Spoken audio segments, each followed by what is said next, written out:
Hello friends, welcome to my YouTube channel learn with Mahi. Last video में हमने 9th standard के science का chapter 1 laws of motion इसकी शुरुआत कर दी थी। ठीक है, आज हम नेक्स्ट टॉपिक और वेरी इम्पॉर्टेंट टॉपिक जो है एक्सेलरेशन, उसके बारे में पढ़ने वाले हैं। तो एक्सेलरेशन क्या है, आइए जानते हैं।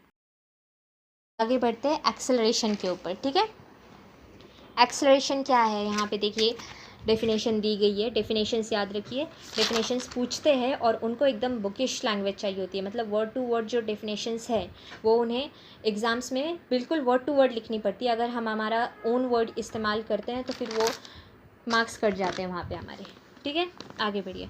The rate of change of velocity is called acceleration. Acceleration क्या है, जो अपना वेलोसिटी में चेंजेस होता है। मैंने आपको कहा था वेलोसिटी को कब कब चेंज होती है, वो स्पीड और डायरेक्शन के ऊपर रहती है। स्पीड और डायरेक्शन दोनों में से कोई एक भी चेंज हुआ तो वेलोसिटी जो है बेचारी चेंज हो जाती है। उसी तरह यहाँ पे जो वेलोसिटी में जो चेंज होता है ना, उसी को हम क्या बोलते हैं, एक्सेलरेशन बोलते हैं। और एक्सेलरेशन का क्या फॉर्मूला है, changing in velocity upon time. Change in velocity upon time, acceleration is equal to change in velocity upon time.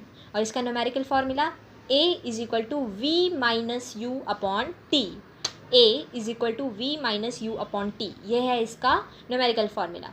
इसमें u क्या है, इनिशियल वेलोसिटी है, और v क्या है, फाइनल वेलोसिटी। दो टाइप्स की वेलोसिटी होती हैं। जो कोई मूवमेंट स्टार्ट करने से पहले जो इनिशियल वेलोसिटी होती है, स्टार्टिंग की वेलोसिटी, उसे इनिशियल वेलोसिटी कहते हैं और उसे u से डिनोट करते हैं। ठीक है, और जो ये फाइनल वेलोसिटी होती है उसे v से डिनोट करते हैं।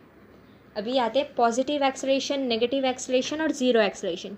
क्या है ये पॉजिटिव एक्सेलरेशन जो है, उसमें जो अपनी जो वेलोसिटी चेंज होती है ना टाइम के साथ, the rate of velocity increases with time.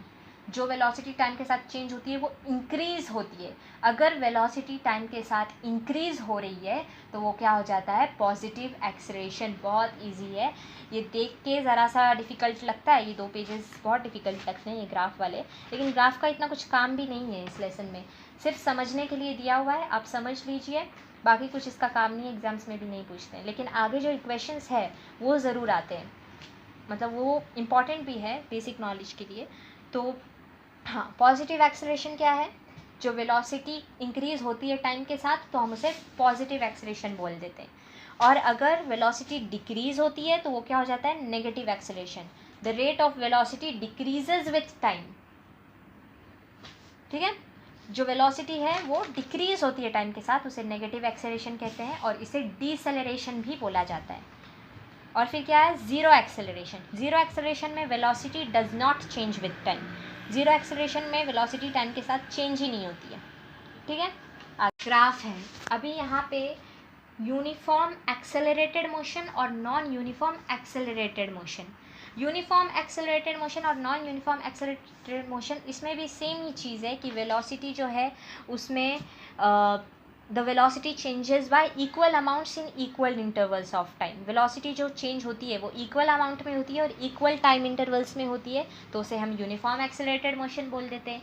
और अगर वेलोसिटी अनइक्वल अमाउंट में चेंज होती है इक्वल इंटरवल्स ऑफ टाइम में, तो उसे क्या बोल देते हैं, नॉन यूनिफॉर्म एक्सेलरेटेड मोशन।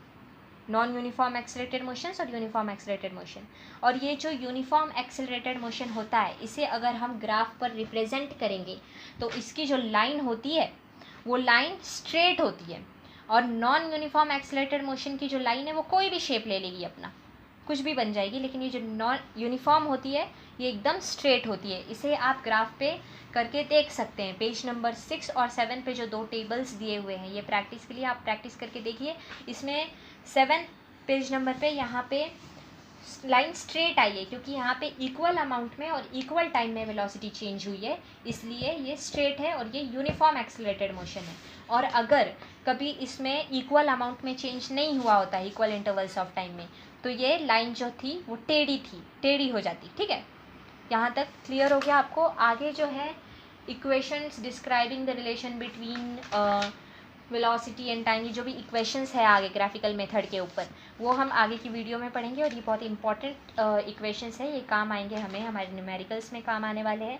तो अगली वीडियो जो है उसे देखना मत भूलिएगा और सिंसियरली पूरे ध्यान से देखिएगा अगली वीडियो, क्योंकि वो बहुत इंपॉर्टेंट होने वाली है। आज की वीडियो हम यहीं पे ख़त्म कर रहे हैं।